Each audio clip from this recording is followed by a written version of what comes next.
A referee shouldn't be in business for themselves. You have to focus that your talents. You came from the era when referees had a name. It was great. They said our names a lot. Chioda. Did you work other matches that night at WrestleMania 18? No, I did not. So you worked the match. That match, yeah. Do you remember what the first big match was that you worked? Razor Ramon and 1, 2, 3 Kid at the Manhattan Center. Do you ever think about what you would have done for a living if it wasn't pro wrestling? I was going to probably go back to play baseball. What's the scariest moment you've ever been in the ring for? I hate to bring it up, but Owen Hart, that was sad at the end. How come you're not doing this anymore? I'm not retired. I still got a few good years left in me. I just had Ric Flair sitting in this exact spot earlier today. Wow, that's awesome. So I feel like it makes sense that this is the drink this is so funny. This is a drink we were talking about. Right. And I'm like, do you have one with you? It's like, oh, I don't. Now we do. Now we do. Woo! Energy. Love it, man. I was just talking, sitting down with Rick a little while ago at the Pearl, so it was nice actually to catch up and see him since the last match I did with him. So. Do you keep in touch with a lot of wrestlers? Yeah, I do. I sure do. That's great. Yeah, Rey Mysterio and so on, and Jake Hager and so forth. So there's quite a few guys I still keep in touch with. I don't know if we need to keep this here the entire time, but Gotcha. we love Ric Flair. Yeah, we do. And you can actually drink that if you want. Yeah, that's all right.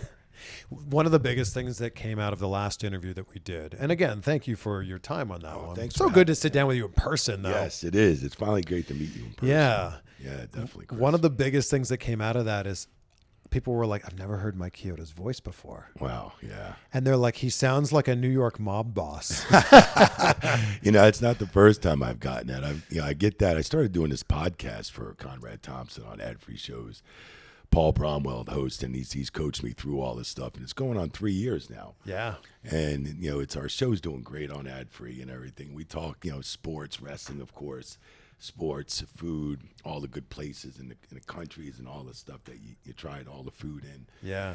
And it's just gone so well, and I get so many, oh my God, are you part of the mob boss? And I was like, oh, well, my father was kind of over there in Jersey. He was kind of okay. Paternal father was my mom remarried when I was 3, but my paternal father used to sing for the Duprees, and he had a very deep voice like me. But when he sang, he was all doo-wop, and he was called it was Joey Van and the Duprees, and my real name is Michael Joseph Canzano, and then when that sounds like a mob name for sure. Yeah, Canzano, that's sure. It's almost like the Cinzano wine, but Canzano, and and then my mom remarried, and I took on my father's name, Chioda, when I was about 13. So I feel like every time you're starting a sentence, you're gonna put a hit out on somebody or something like that. Nothing like that. Because the average wrestling fan has heard you say, "What do you say?" or Yeah. 1, 2, 3. What do you say, Rock? Yeah, what do you say, Rock? But that's really it. Yeah, that's true.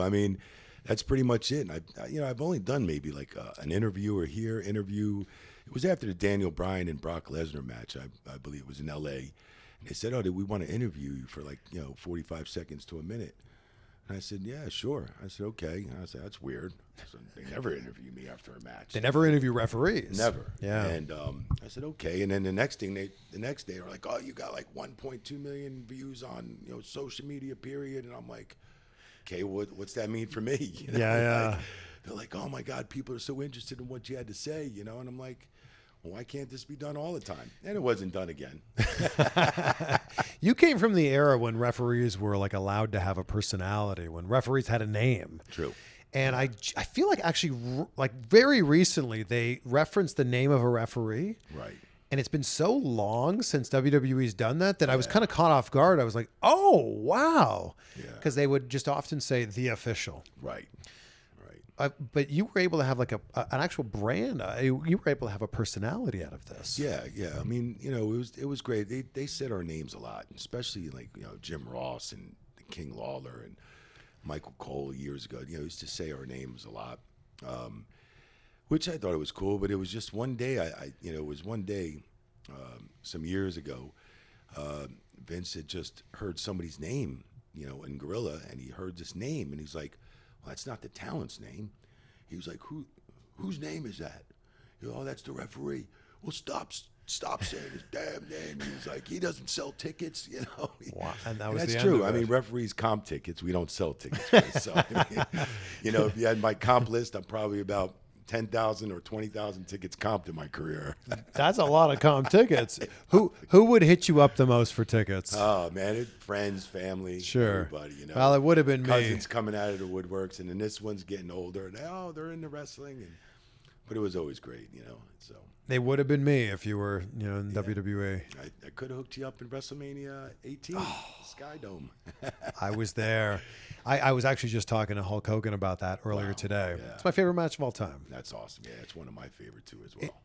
I'm guessing that's your favorite that you've worked. You know, there's so many. It's favored in a certain way. I mean, it was just the way.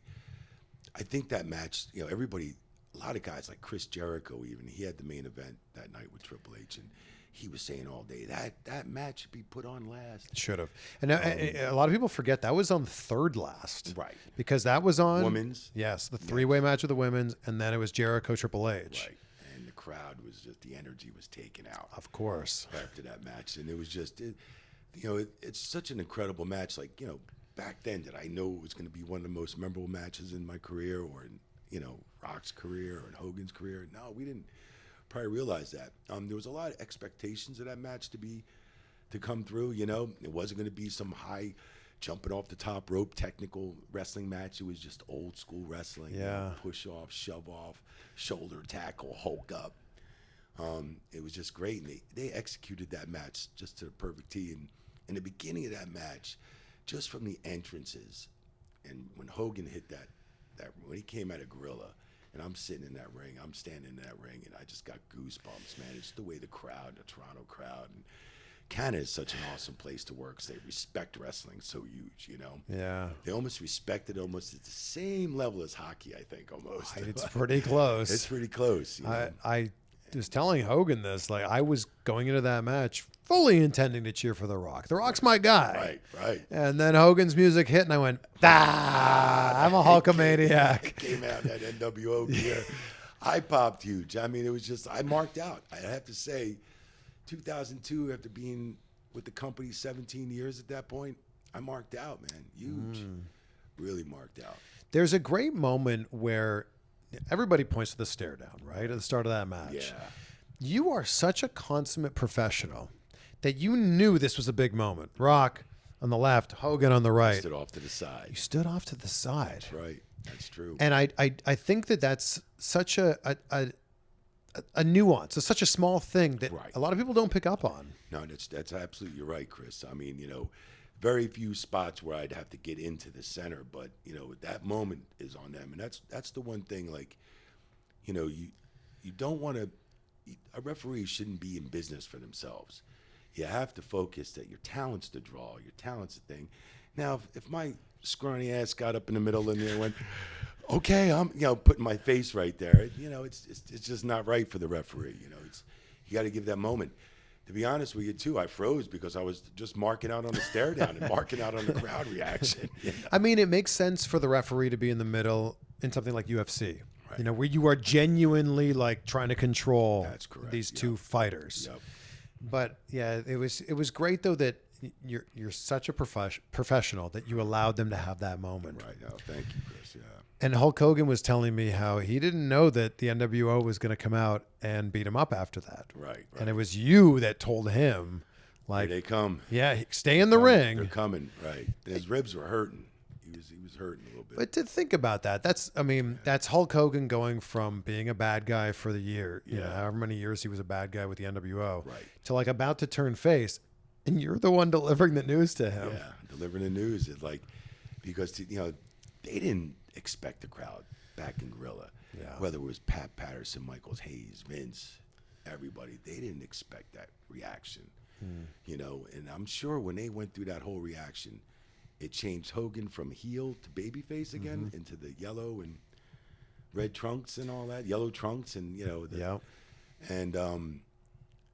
and it was just they were probably going, oh shit, we should have put that match on last. That may be the biggest misbooking in WWE or in WrestleMania history. Right. Just the idea of like, how is that not on last? Well, yeah, I know. Well, you don't know, so I mean, and there was a title match. So you want a title match, but yeah, like that wasn't even a title match. It was just icon against icon, And I don't even know this, and I kind of feel embarrassed not knowing this. Did you work other matches that night at WrestleMania 18? No, I did not. So you worked the match. That match, yes. Wow. I stayed up. I was so pumped up. We stayed at the Sky Dome. I had this huge ass suite. Oh, like and I remember I couldn't sleep. I couldn't get to sleep till like 5 in the morning. I was just so wound up, like, you know. And I was like, man, I started having a couple drinks in my room, just trying to put myself to sleep. And you stayed at the Intercontinental inside of the. Oh, wow. Yeah, that's the one that when the Blue Jays play, you can like look out from the stadium. Yeah, I had a glass window and it looked right into the stadium. Oh, that's awesome. So cool. Yeah, it was an experience, man. And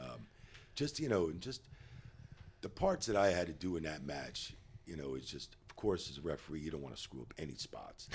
And it's the one bump I had to take, you know, with being on the outside with the chair. And then as Rock hits the ropes, I had to slide in and take the shoulder tackle, like, on point. Because, you know, and that's what I was stressed about the most, is making sure this bump looks really good. And it's got to look like it just comes out of nowhere, not, you know, not like it's pre-planned and everything. So in the spot and the bump just worked out so perfectly. I remember Rock was just, you know, and Hogan was very happy about how the bump took place. Man, I just don't feel like it. Maybe tomorrow. I'm just a little tired. All excuses for not working out. Look, if you've been watching the channel for a while, you know that I'm a big fan of fitness. I mean, you sleep better, you look better, you just feel better in general. But if you've been doing it for a while and you're sticking to that same routine, often you can just plateau. That's why this episode is brought to you by Fitbod. Keep your momentum going and your progress positive with Fitbod. This is the app that creates personalized workouts based on your goals, your abilities, and the setup that you have in your gym while helping you track and visualize your progress along the way. One of the best things about the app is it doesn't matter what kind of gym equipment you have. And I think that that's a big barrier of entry for a lot of people. They're like, I can't afford a gym membership, or I just don't feel comfortable going to the gym. It's okay, you can do this with a few kettlebells or a few dumbbells. They'll make a specialized workout just for you based on what you have. And it adjusts with your goals. So as you get stronger, Fitbod challenges you more to get even stronger. And it's never boring because it keeps your gym sessions fresh and fun by mixing up your workouts with new exercises, rep schemes, supersets, circuits, all of that. And you'll learn how to do things right with over 1,000 exercise demonstration videos. It has never been easier to get the results that you want. You're gonna love Fitbod. Go check it out at fitbod.me/insight. And when you use the code INSIGHT, you'll get 25% off. So that's Fitbod, FITBOD.me/insight. Do you remember what the first big match was that you worked? You know, I want to say, you know, one of my biggest matches I first worked was Razor Ramon and 1, 2, 3 Kid at the Manhattan Center. You know, I was still green. You had a great mullet too. Oh, thanks. Unfortunately, I like to try and bring that back. But maybe, you know, maybe in a throwback wrestling shirt or something. But yeah, I mean, we were at the Manhattan Center. You know, from Jersey, I'm always setting up at Madison Square Garden, and now we got this Manhattan Center, and it's like, God, what a pain in the ass that was getting the ring in every time. It took us like 6 hours just to take these parts up this little elevator, piece by piece with the ring. Wow. So, and it was a great wrestling atmosphere. The New York crowd, unbelievable. And Razor's got to do the job to 1, 2, 3 Kid, you know. So to X-Pac. At the time, 1, 2, 3 Kid, of course. So, and I remember Razor pulling me over. He's like, Coyote, you got this match, right? And I'm like, yeah, Raze, you know. And I'm like, he's like, bro, I know you got to, you know, watch your counts and stuff like that, but I want the quickest 1, 2, 3 count without really making it look obvious, but I want the quickest count, brother. And I'm like, all right, Raze, no problem, you know. You don't want to mess with Razor Ramon, Shawn Michaels, and that whole clique back then, you know. I'm like, no problem, Raze. So I'm just stressed, and I'm like, all right, how do I make this like 1, 2, 3, like quick, you know? So I did. I sped up my cadence on the count, that's for sure, you know, and it worked out perfect. But it was, what a pop, what a reaction. Did you get to the arena that night and looked at the rundown and went, oh, what, the Kid is going to be Razor? Are you sure? Right, yeah, of course I did. And I was just, you know, and back in them days, dude, the boys didn't take, you know, if you were doing a job, it's not like they didn't like the 1, 2, 3 Kid, but it's like, I got a job out to him, you know, like, or I got a job, you know, with trying to get the Kid over, we're trying to do this. And, you know, and Razor was a good sport about it, you know. So, I mean, you know, there was times I've seen in the locker room going, I'm not doing the effing job for him.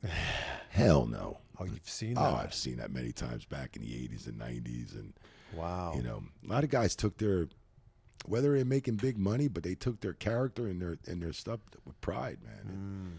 Took it with pride. It was like days when you would, you know, like, you've seen it on interviews when somebody's called wrestling fake, they got slapped. Yeah. You know, I mean, you know, so they took it with pride. We all took the business with pride. That match changed the course of Sean Waltman's life. Yes. Certainly of his career, but That's like correct. it put him on the map. Yes. And I just think about the idea of like someone with his size, his stature, his age. I think he was 22 at the time. Yeah. To beat Razor in like 2 minutes. It was unbelievable. Yeah. It was unbelievable. What a pop. And I mean, it's just working. And I think the place maybe hold 1,800 people, maybe a little bit more. Yeah. But it was such a great wrestling atmosphere. It was like a little theater. So it was just great, man. So I think that was probably, I'd have to say, you know, one of my first big, and I was doing matches with Yokozuna, like squash matches, and Yeah. doing with Sean and Marty Jannetty, the Rockers, you know, and stuff like that. And but I probably got to say that was probably one of the most in the beginning of my career. Did you ever have someone pull you aside earlier in your career and they went, why'd you do that? And you're like, oh, what are you talking about? Oh yeah. And this is what I talk about, like going into business for yourself as a referee. You couldn't play no ha-ha and shenanigans in there when you're in a ring. And the guy that made me a referee was Chief Jay Strombo, and he was tired of the New York commissions.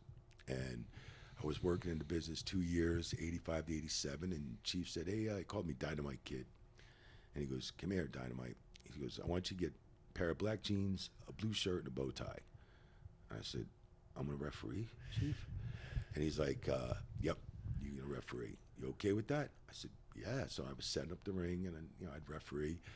So I started refereeing, and he goes, and your pal Joey will help you, Joey Morella. You know, and Joey, of course, helped me. He used to always help me just how to, like, respect the business and how you should shake everybody's hand and say hello when you come in and just, you know, and stuff, and just, you know, you don't walk around like your shit don't stink, you know. And he always helped me out on the outside, inside, of course, because I used to set the rings up for Gorilla Monsoon when I was younger. And Victor Keonis used to run the ring crew for Gorilla. And me, Joey, and Tony Chimmel, and some guy, we always set the rings up. And this is when I was 15, 16, and like summer times in high school.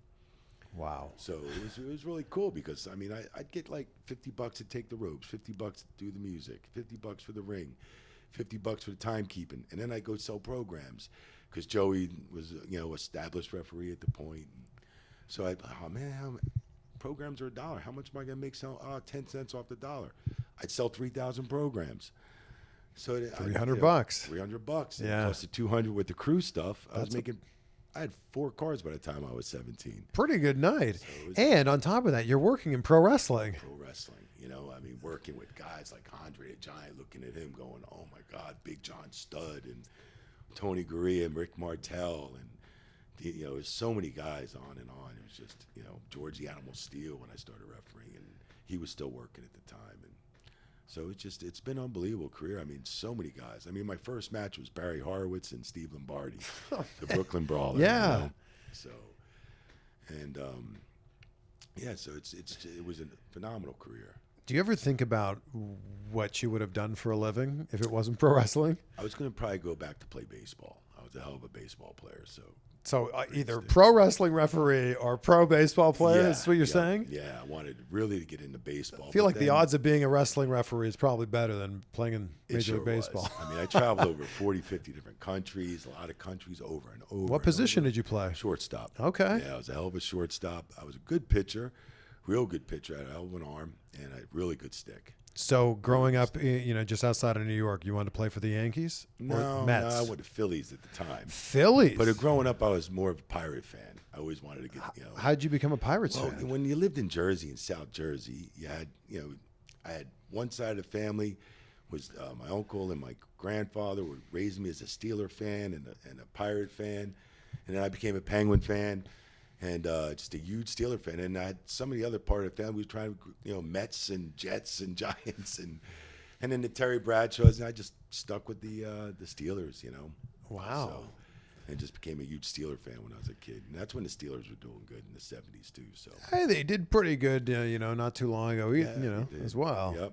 So I don't mean to brag, but I've been sleeping so well lately, and it's all because of Miracle Made's bed sheets. Temperature plays such a big factor, whether you're too hot or too cold. That plays a huge factor into how well you sleep. And Miracle Made's temperature regulating bedding is made with silver infused fabrics. We're talking stuff that's inspired by NASA, and it helps you sleep at the perfect temperature all night long. And now, on top of getting a better night's sleep, this is an amazing perk here. You won't have to do your laundry as often. That silver infused fabric that I was telling you about, it prevents up to 99.7% of bacterial growth, so your sheets stay cleaner and fresher 3 times longer than other sheets. So we're talking no more stanky bed sheets. And because I know you're gonna ask, yes, the sheets are super soft, super luxurious. Of course, getting a better night's sleep is important. Yes, not having to do your laundry as often is a great perk, but how comfortable are the sheets? We're talking like 5-star hotel quality softness without the 5-star hotel prices. Go to trymiracle.com/CVV to try these out for yourself. When you go to the website, you'll notice, oh my gosh, they're already 40% off. Well, guess what? Use the promo code CVV. You'll get an additional 20% off and 3 free towels as well. That's trymiracle.com/CVV for a better night's sleep with Miracle Made. I'm just fascinated by the idea that like certain things happen in life that lead you down a certain path. Yeah. And like it's you starting off in wrestling and then getting, another opportunity and another opportunity that leads to you to 31 years in the WWE. 35 with WWE with Ref, and made my debut on TV in '89. And really what made that lead to that path, Chris, was not to play baseball and go to wrestling. And because I was growing up with Joey Morella. My father, Chioda, took a stroke. So in 1984, 83, 84. So, and I was like, I got to go back to making some money to help the family. I had 2 younger sisters, my mom, and so my mom was working, and my dad, he kept the family as whole. He passed in 2000, but he couldn't work anymore. So I had to step up and go and make some more money right away. So when I asked Gorilla if I can come back, and I was working in a machine shop at the time. I was a machinist, as I learned machinery and welding and stuff in high school. So, and I was working for a machine shop called Selmar Manufacturing, building test missiles for the Navy. Harpoons, chamber missiles, and all that, Tomahawks. And so I was making good money there, but I wanted to make that good money like I was making when I was 15, 16. Yeah. It got me 4 cars by the time I was 17. Do you remember what those 4 cars were? Yes, I do. My Let's first hear it. 71 Fastback Mach 1 conversion 302 Boss, 78 Firebird Formula, 350 4-barrel, 79 Z28 with a 350, and I had a Datsun 280Z. I love that you could just rattle that off like that. Well, when you're buying your own stuff and you're 17 years old, 16, buying your own cars. You must have been the coolest kid in town. I was pretty cool. I was the first one with a cell phone that was like this big Panasonic one when I was working for WWF at the time. Sure. This big Panasonic phone with my Firebird Formula. And I was like, now you can't use my phone, man. It's $3 a minute. Man, the refs showing up in a Firebird. Incredible. Yeah, it's pretty cool. Yeah, it definitely was. You may have taken the greatest ref bump of all time, the one from Shane McMahon. Oof, yeah, I love that bump. You were running down the ramp full speed. Yes. And out of nowhere, here comes Shane. Pow! Bam! And I told him to bring it in. Oh, he brought it. Dude, you flew like 12 feet. I just missed the steps. You just missed the steps. Just missed a couple more, another foot or so. I would have been hit my head on the steps. It was crazy how hard he hit you. The crowd went nuts, man. Yeah, because they thought you got really hurt. I was rocked. I'll tell you, he rocked my world, man. But I always loved working with Shane McMahon, and Shane right back at, he always loved working with me, and so it was awesome. And he brought a linebacker, and he's always been a big boy. He's always been a big boy. I think that when people think of Shane McMahon and you, it's Kurt Angle. Yeah. Shane McMahon. Oh yeah. King of the Ring. Yeah. And that was already pretty bad for Shane, but I feel like it could have got much worse. It could have. that night, woof, I'll never forget. You know, I thought I may not had a job coming back. You know, there was several times during that match, you know, Shane had a lot to prove. You know, he rocks this match out. He gets through it. You know, it puts him on the chart of being a wrestler. Yeah. You know what I'm saying? And he can hang with the toughest. And, you know, Kurt's not in the business that long at that point, really, too. But he picked up the wrestling business, professional wrestling business, quick. Yeah. And one of the best, you know. And he's a tough son of a gun in that ring, man. I've done many matches with Kurt, and Kurt don't let up, man. He just keeps going. He's like a machine. So, you know, Shane had a lot to prove. And getting to that spot where he goes through the glass, and it just, you know, he didn't go through the glass. I'm thinking, are we at the wrong fucking panel? You know, because there's certain panels, and certain panels were breaking, certain panels weren't, you know. So at one point I'm thinking, no, this is the right panel, you know, the glass panel. And so he's not going, and Vince is all in the background going, tell him not to fucking throw him through the glass. No more. Like, because, you know, after the first time. This is in your earpiece? In my earpiece. Yeah. Gorilla position. We're screaming. Everybody was screaming. And then all of a sudden you hear Vince just taking over. Like, tell him not. Tell fuck Chioda. And I'm going, Kurt, don't put him through the fucking glass no more. Don't try it no more. Don't try it. I'm on his right side. He tries, and it doesn't work again. I'm like, holy shit. And then finally, Kurt just wings him through the glass. I'm like, oh, no. I guess Kurt says, like, Shane was like, we're doing it. I don't care. No, he didn't care. And I couldn't stop anything because that would have been disrespecting Shane. And Shane had a lot to prove. And I know Shane is, you know, he'll go through anything.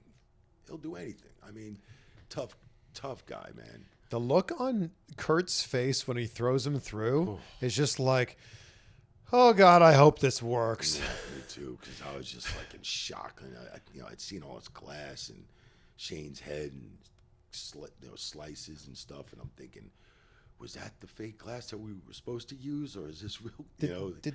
Kurt said they ordered the wrong glass. They ordered the wrong glass. We found out, but I thought we were hitting the wrong panels. Yeah, you know, and the stunt guy back then.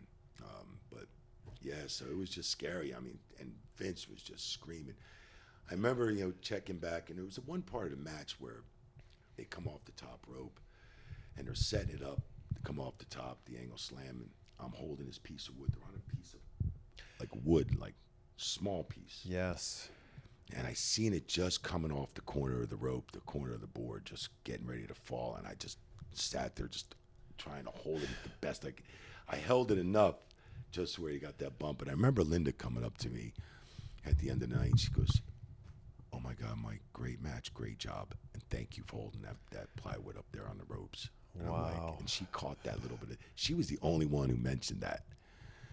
Only one. Thank you very much for holding that piece of wood. Could you imagine if in the middle of the angle slam, the plywood just fell? And they just come.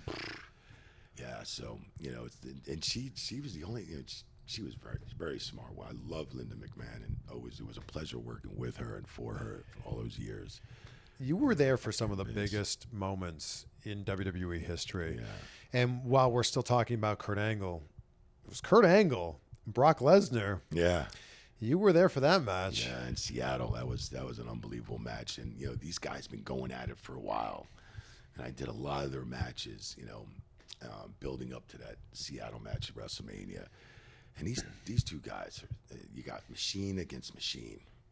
And Kurt, I think, wrestling at that time with a broken neck. Broken neck. Brock's got injuries, too. So at the end of that, Kurt's going to go and get his neck fixed. Right. And he had a few other injuries going on, I think, too, as well. Machine, you're right. And I remember, you know, when Brock went up for that shooting, oof.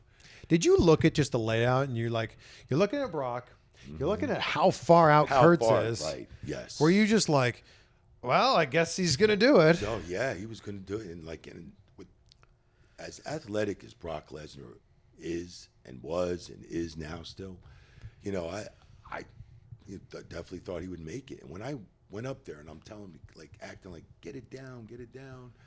You know, it's the always gimmick to, like, get it down from the top rope. Yeah. You know, like it was an illegal move, you know. And I just said, hit that fucking thing, Brock, you know. And I seen Kurt because he was so far out. And, and Kurt did the right thing because, you just can't be in the middle of the ring when all eyes are on you now. And imagine him just fishing, wobbling over to get in position to get closer. It'll look stupid. Of course. And when Brock fell a little bit short on that, it was like, oh my God. And then I just looked at Brock's eyes and they were kind of all blurry and stuff and everything. So I was just like, "Are you okay, brother?" And he fought right through it and finished it. Fell on his head. Like, fell right on his head. If that was anybody else, that's a broken neck. Coming off that rope and just seeing him coming off that and falling with all that weight, just Yeah. as big as he was, as big as he is, it was just unbelievable, and he toughed through it though, man. He got through the match. He did. I think you were in the middle of Kurt Angle's best match, and it's Kurt Angle and Chris Benoit. Yeah. It's so good. Man, I blew up 5 times in that match. You're the referee. And I was in good shape. And I was younger. I was probably 30s, mid-30s or whatever he was, maybe late 30s. But, I was probably late 30s, 40. But, I mean, I blew up like 5 times because these guys were just none but brick shit houses, man. Just, it's like him and Brock trying to pull them together. And those guys would always say, like, hey, I want you to get in there and really pull us apart, man. There's going to be no more, 1, 2, oh, I'll break. 1, 2, 3, 4, I'll break, There was none of that. And they both explained that to me, too. And that's the same thing Brock and Kurt went through, too. And that's the way Kurt was with Benoit, and Benoit especially, too, as well. If you had to break them, you had to get in there, forcefully break them, and get around their waist and pull them out of the corner or pull them back. And I swear I blew up 5 times, got my win back, came back, blew up, got my win back. And I was like, holy shit. And I remember, Kurt went over. Yeah. And Benoit got this standing O. Mm-hmm. It was just amazing to see, Benoit get that standing ovation there, man. It was just awesome. One of my favorite things about you when I was a kid watching WWE is you legitimately look like you were getting mad at the wrestlers. Like, right. if they were breaking the rules or something, you would get in their face. Right. You would yell at them. Right. And I'm like, oh man, that's like passion right there. Yeah, it is passion. I mean, I was always into my mat. I gave it 110% every time I went out. I used to always hit that mat really hard.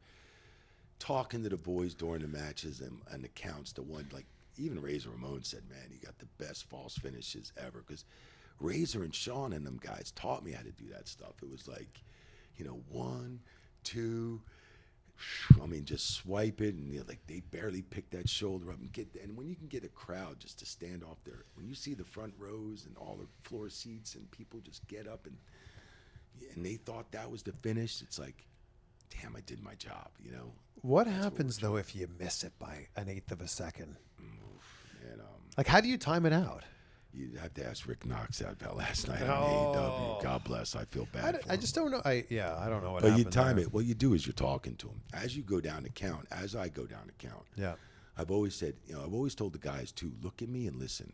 I always tell all the talent, especially new talent that I hadn't worked with for, ever, or if I never worked with the talent, and even, just remember, just keep your eyes on these false finishes, these close false finishes coming towards the end. Let's keep it close, and I'll talk to you. Just watch me and listen, because the crowd's up. So if they can't hear me and they don't hear the 1 count, at least they're watching me. And I always say, watch me, and I'd say, all right, here we go, 1, 2, and I'd be like, kick. You would say that. I would say kick. Oh. So that's it's very important to communicate. And people don't realize what you're saying and what you're doing in there because they never mic'd us, so you couldn't hear us.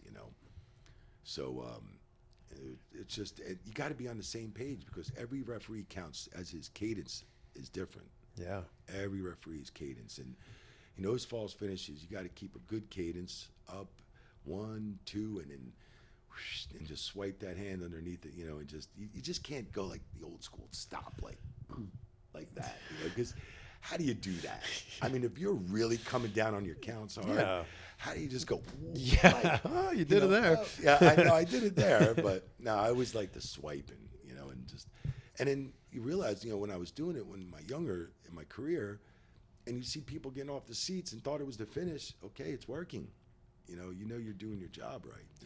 You're not wearing a microphone, but you are wearing an earpiece. Right. So talk us through what you're hearing. What cues are you hearing during a typical match in your earpiece? Oh, you hear like, okay, like you'll be in a ring with one talent there. They'll tell you when to raise the title up, get the title, raise the title, the hard camera. So that's an important shot there right before the match starts. Okay, get ready to ring the bell. They'll give you a cue to ring the bell. Sometimes the cue is on us. If there's certain talents wants us to ring the bell inside the ring, it'll be on us. Or certain matches. But usually Kevin Dunn in the truck and all that would control the bell and Vince and Gorilla and all that stuff. So. And then what other, like during the match, what are the cues you're getting? Cues of time. You're going into commercial break. You got, say you got 20 minutes left. 19, it counts down minute by minute. 18, 17. And I used to be so good at the time, and like when Briscoe, we had Briscoe years ago doing Gorilla, of course Gorilla Monsoon at first, but then Briscoe, many years, Bruce Pritchard, Billy Kidman. So they'd count you down minute by minute. But I was so good at times that the boys were like, well, "How much time we got left?" And he'd be right before I'd hear the cue, I'd be, "We got 17," and then you'd hear like 5 seconds later, 17 to go. Because it was coming natural to me. I didn't even, I have no watch on. I'm not looking at a clock. Yeah. I could just feel a minute going by. I could feel 2 minutes going by. It came natural after experience. So give me an example of how you would communicate a time cue. So I'd go to the boy, and back then we'd talk like Carney. We got Fiazive, Fiazor, 3Z, 2 Tiazu, Fiazun. Because if you were caught on camera by a mic with one of the cameras, you don't want to go 5 minutes left. So you'd be like Tiazen, Niazine, and you'd always like do it on a drive-by. You would never just sit there and go, to the wrestler's face, 9 minutes left. Yeah. I would even pass on cues or spots, like if I'm reprimanding one of the boys, I'm not really reprimanding them. I'm acting like I'm pointing at them. Mean face, but I'm calling spots at that time. So what would that look like? Time cues. So I'd be like, "I'm telling you right now, like da-da-da," but I'm actually giving cues or spots that the guys want me to translate. Wow. Transfer over to, hey, this is next. Would you have to wait till they were in a rest spot, or? Yeah, I mean, we'd wait till we're separated. Yeah. Or I'm reprimanding him. Say like, I pull him off the ropes, he's choking him, or this. Yeah, and that, yeah. And then, I'll check on him. All right, tell him to do this. All right, and I back him up, and then, hey. This, that, and we used to speak in Carney a lot. You could tell when the generations of the guys, the talent coming in, and the new kid, they come in, and I was still speaking Carney in the ring, the TVs, and I'd be like, we got Tweezani, we got this, we got, I'd be like, Tiazan, Niazine. Wow. And they're like, Chioda, you never gave me the cues. I'm like, what? I'm like, I was telling you in Carney, like Tiazan, Niazine. Oh, is that what you were saying? Oh, I don't speak Carney, sorry. I'm like, oh, they don't teach you that in school. PNC, the PC Center. I'm thinking, okay. Who was a wrestler that was like, I don't care who I'm working, Chioda's my referee? Man, unfortunately, I had the opportunity with a lot of talent that did that, which was awesome, and it became like The Rock, and Shawn Michaels and the Rockers. I remember we used to do our marathon matches with the Rougeau brothers and all that, and used to work the Bulldogs and all that stuff. So I mean, there was a lot of guys back in the day that used to say, I want Chioda as my referee, and The Rock did a lot, so that was awesome.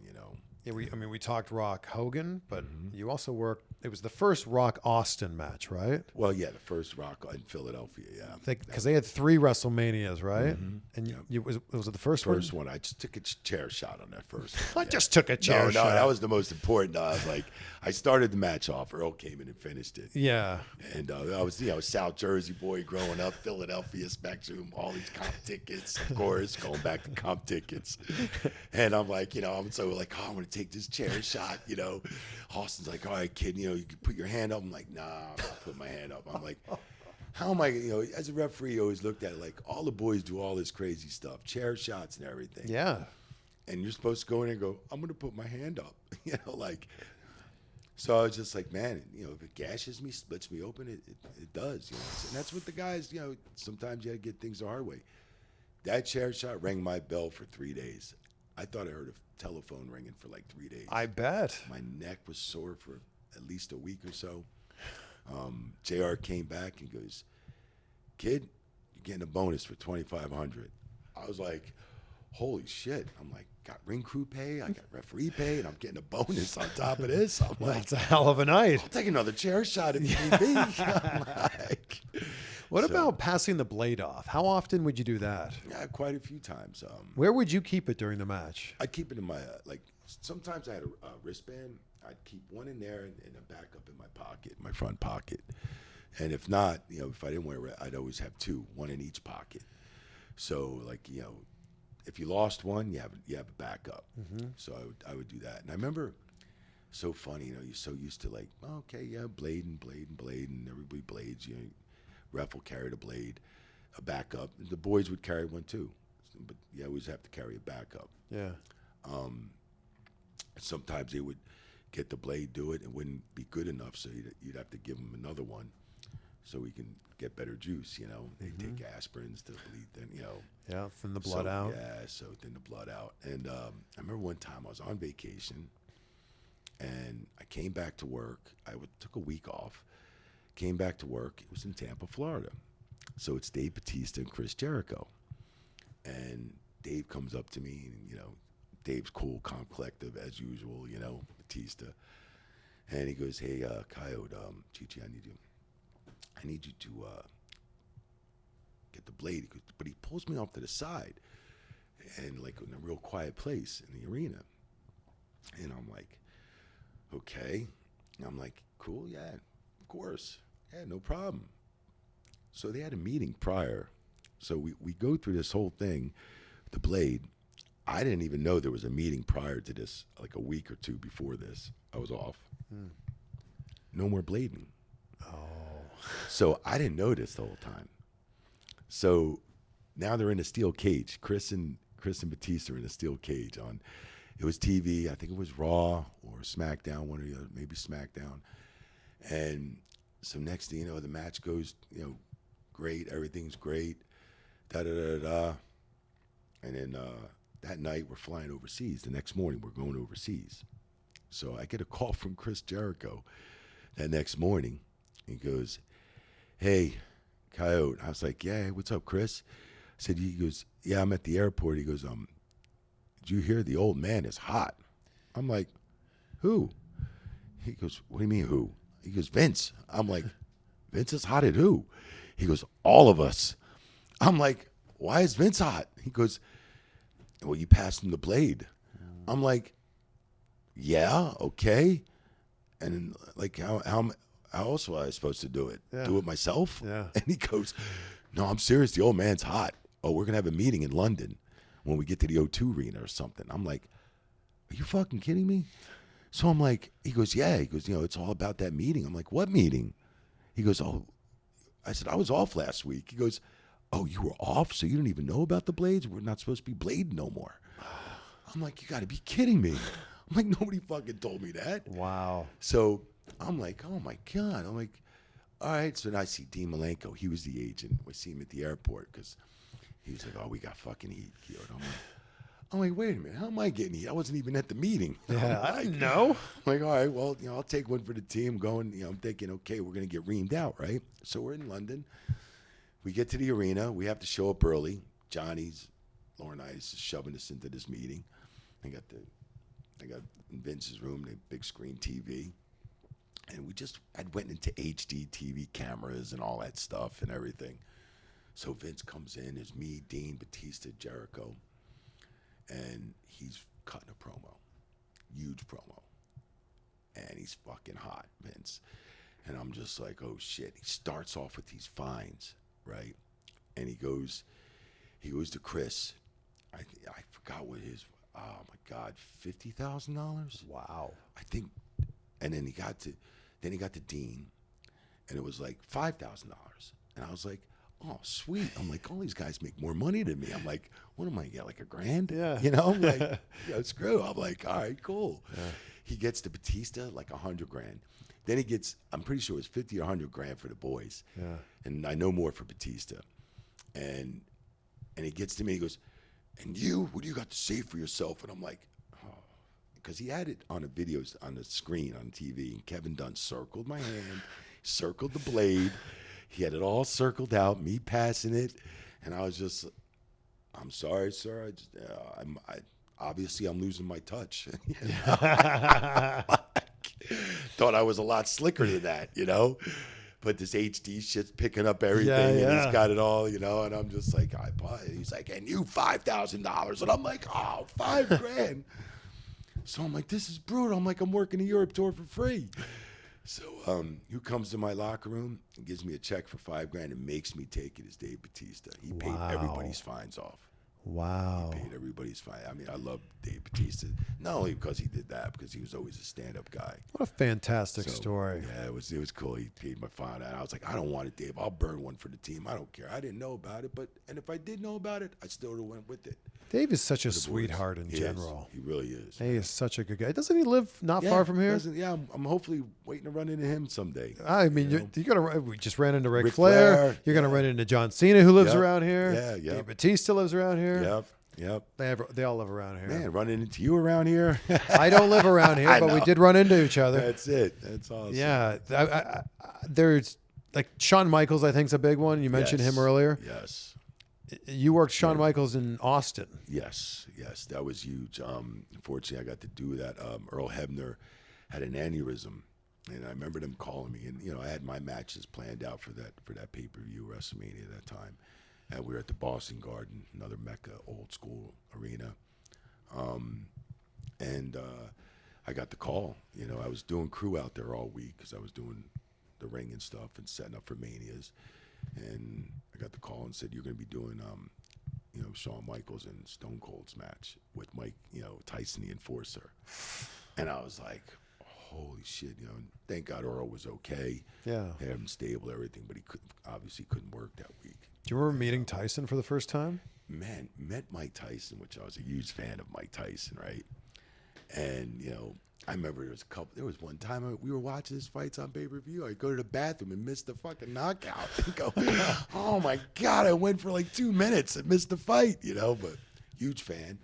So he comes through the arena. We're going to rehearsals one night. He comes in the backstage arena, comes in with, some entourage, and he goes, hey, Mike Chioda. And I'm like, you know me? I'm like, he goes, man, I watch wrestling all the time. I love, man. He goes, what's up? And I'm like, what's up, Mike? I'm like, I'm a huge fan of yours. He's like, I'm a huge fan of yours. I'm like, you watch wrestling? He goes, love wrestling. I'm like, he's like, I watch it every week. I'm like, no shit. I'm like, Mike Tyson watches me? I'm like, wow. Mark, Mike was real cool, man. He was real fun to work with. You've had some of the best WrestleMania matches. Yeah. I mean, top to bottom. Yeah. Rock Cena, you know? Rock Cena. Once in a lifetime. That didn't happen once. Yeah. I mean, and I know this is a funny little quick story. Like, here's Cena like busting his ass for 10 years, like running the company. Because, when I did the Rock and Hogan match, it was like it was like Andre passing the torch to Hogan. Yeah. Hogan passing the torch to Rock. Yeah. When Rock got the torch, he shortly took off and left us and went to Hollywood. Yeah. Right? And so it was like, yeah, thanks, Rock. So, and he did great. And I'm so proud of him, what he's accomplished in Hollywood now. So, and coming up to that, it was just, when you see the torches passed on, it was just amazing to work these matches with, like Rock and then Stone Cold getting the torch. Pretty much his career started right after that WrestleMania, right? Yeah. So it was just unbelievable to be a part of that match. And, where was I getting at that?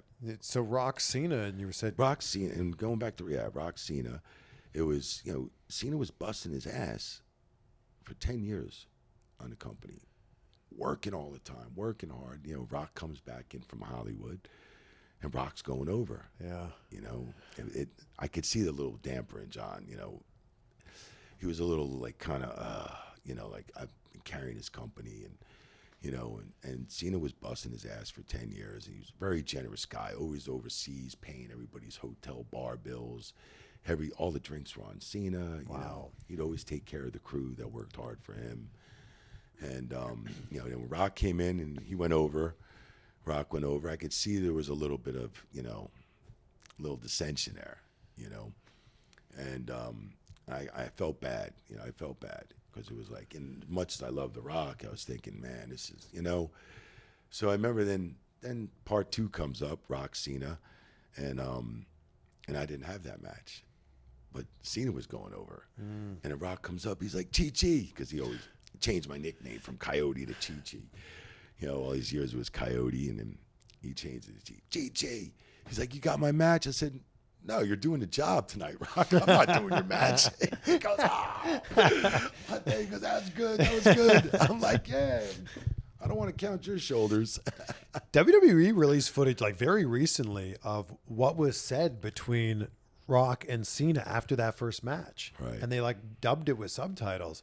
Because there was a lot of like animosity leading up to that match, right? Like Cena was saying some very not nice things. Stiff stuff, right? Yes. Yeah. And then after the match, they're in the ring, and Cena is saying, I'm like, I did this because of you, because it's you. And like they shared this, like really, I'll show you afterwards. Right. It's just a cool moment to see. Yeah, it went on for a little bit too, right? It did. And you can tell Rock's looking at Cena going, what's this all about? Right, because it was weird because I was wondering where Cena was going with it. I didn't even know where Cena was going with And then Rock's like, right. I did this because of you. I believe in you. I believe in, the company, yeah, the fans. Yeah, I was like, whoa, what a moment. Yeah, it was a moment. That was a moment. You've been there in some scary moments too. And I think that Undertaker versus Goldberg. Right. That could have been real scary. Yeah, I mean, the travel was brutal, Chris. I mean, it was brutal. We get into to Saudi Arabia. I remember we got in the night before. Everybody was on a total different time zone. Sometimes jet lag kicks in like the day later when these long trips occur and stuff. And I remember, we just didn't go to Saudi. We came off of TV and we did this. Then we had to go to Saudi. Might have come off some live events probably that weekend into TV, then into Saudi. So we got to Saudi Arabia, and I remember people weren't really getting to sleep. Like, you didn't get in there at 9, 10 o'clock, go, okay, I'm getting ready to go right to sleep because you slept a lot on the plane. Yeah. Time zone's different. I remember it was about 125 degrees. And I remember we went out to the malls didn't open until 9 o'clock at night. And a lot of stuff didn't open until 9. It was colder at night. It was just not even colder, but it was maybe about 100 or 90, 95 degrees at night, 100. So it was just, the sun went down, and that's when people went to work, construction and stuff like that, their hottest time of the year. So I remember a lot of us didn't get good sleep. We get to the arena, we're there all day. He does, Taker and us, I believe we went on at like midnight. And I remember going through the locker rooms at that, 9, 10 o'clock, show was going on. The show went for a while. Everybody's sleeping in the locker rooms, passed out because of jet lag. Everybody was tired, man. So I know we were exhausted totally going into midnight. Yeah. I was. Taker, I'm sure, was. Yeah. But, and some people were always saying, Goldberg came out of the dress room and was hitting his head on the thing, which I was in the ring at the time. So, and I didn't see, they showed a little gash when he came out. But Goldberg was fine to me because when he came in the ring, he called the whole match back to me. When he got in the ring, because Taker had this, phenomenal entrance. It was awesome entrance. Of course, it takes like 10 minutes, which was, that's one of the best entrances in wrestling, my opinion. Yeah. So, I mean, it is the best. And he called, and he goes, hey, let me call this back to you. And I'm like, okay, cool. And he was running back spots to spots, and it was cool. I wanted to hear it too, so I made sure I had everything, straight. Nothing changed before the match. Yeah. So everything was good until he hit that turnbuckle in the post, and then it just went on down from there, man. So yeah, he couldn't get Undertaker up for the jackhammer. No. That was scary. Real scary. It was real scary, man. And if you watch that match back again, when Taker at the finish on the end of that match, he's just sitting up, looking around, pissed, just kind of looked upset, frustrated, because I know Taker got jammed up a little bit too, So sure. It almost like he went out of character right there. It wasn't in his normal Undertaker character, he had a lot on his mind. He was just looking around. I'm just sitting on the outside of the ring going, oh, shit, that man's pissed, But, thank God everything worked out, like everything we got through that night. And I remember trying to talk to Gorilla going, what do I do? What do I do, man? Do I stop it? He's getting worse. He's getting worse. He's getting worse. Billy's like, stand by, Chioda. I'm like, guys, let me know. He's getting worse. Because he didn't come off the rope. He was on the rope one time. He wouldn't come off it. I'm like, when I first asked him, he was like, I'm okay. But then he just started getting worse. As the concussion really kicked in. And I didn't hear anything from Gorilla at that point. I'm thinking, holy shit, like, I know they paid us a lot of money to be here. I know they paid the talent, I think, a lot of money. I think Goldberg got a couple million. This one got this. I got my 200. $200. $200. Yeah. But, no, but it was like they paid us a lot of money. Sure. I'm thinking we got to finish this like the old school way, and we did finish it barely, and Dead Man's leader of the ring, man. He's the godfather of business. So sure. Anybody to be in there with, it would be Taker, that's for sure. What's the scariest moment you've ever been in the ring for? Oof.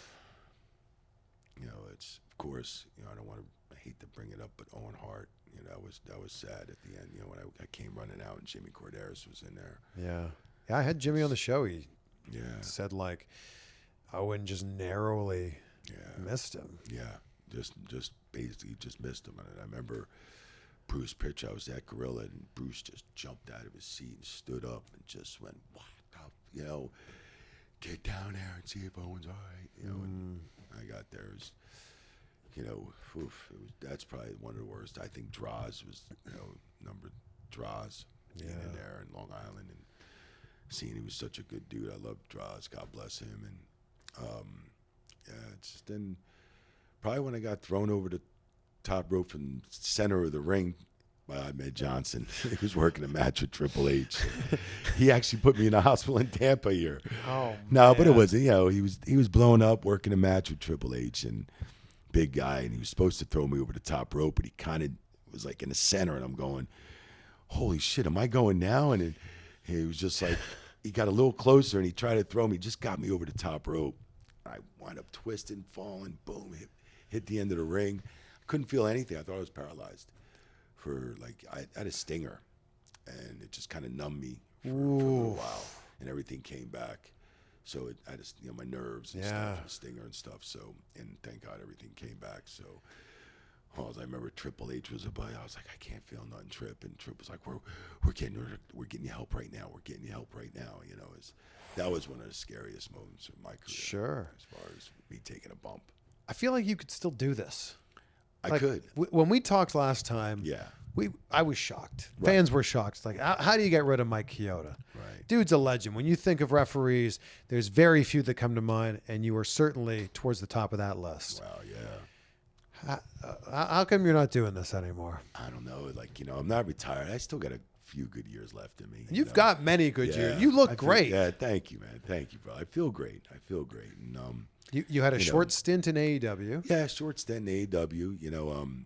So I was hoping to maybe get on that Collision show, but it didn't pan out. So it is what it is. I'm just it's pro wrestling. Anything could happen. That's right. You could be. It's Thursday right now. You could be on the show this weekend. Right, maybe. It's just in Michigan. It's just a short flight away. That's it. Everything's a short flight. That's really. true. It really is. Yeah. So it's nice to be home and pay a mortgage and actually be in your house.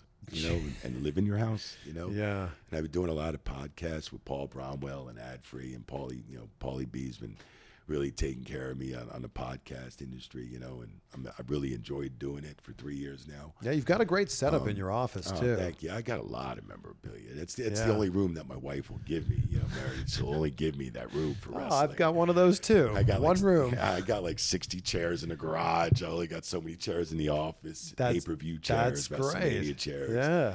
And I got so much stuff in the closets. And she's like, you're not putting it in any other room, just that room.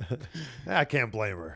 Yeah. Who wants to see wrestling stuff in the living everywhere? room? Exactly. Yeah. Right. So, but and I've been enjoying doing seminars and virtuals and stuff. I'd love to, if WWE ever called me to do a match or anything, I'd love to go back. And I feel like I didn't get to really finish my career out. Yeah. I did Ric Flair's last match, about a year ago, a little over a year ago, and it's awesome to see Rick again, and I really appreciated him calling me in to do that match. It was phenomenal. So Rick hand selected you for that match? That's correct. That's great. So it was awesome, man. And love Ric Flair, man. So it was awesome to do that, and I'm keeping busy. So I mean. Not as busy as I'd really like to be, but like I got like virtuals coming up here, and I got a virtual signings. Virtual signings are huge now. So I mean, doing seminars, and I do some matches. I pick and choose where I want to go work a match or two. Fans miss you. Yeah, I miss them.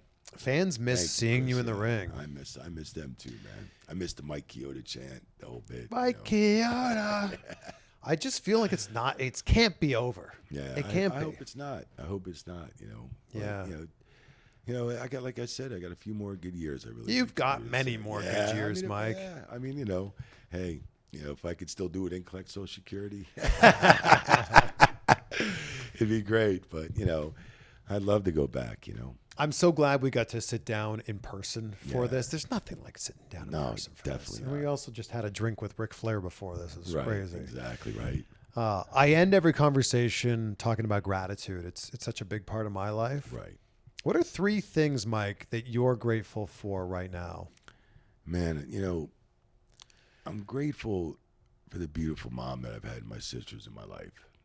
I love them very much. My wife, Meredith, and my good health. I love that. I'm getting choked up now, too. Mike, you are a legend. Thank you. And grateful to be able to sit down with you. Yeah, right back at you, brother. Thank you, man. Thank you, Chris, for everything. Appreciate you. Yeah, good seeing you. Let's go have a good cry now. Let's do it.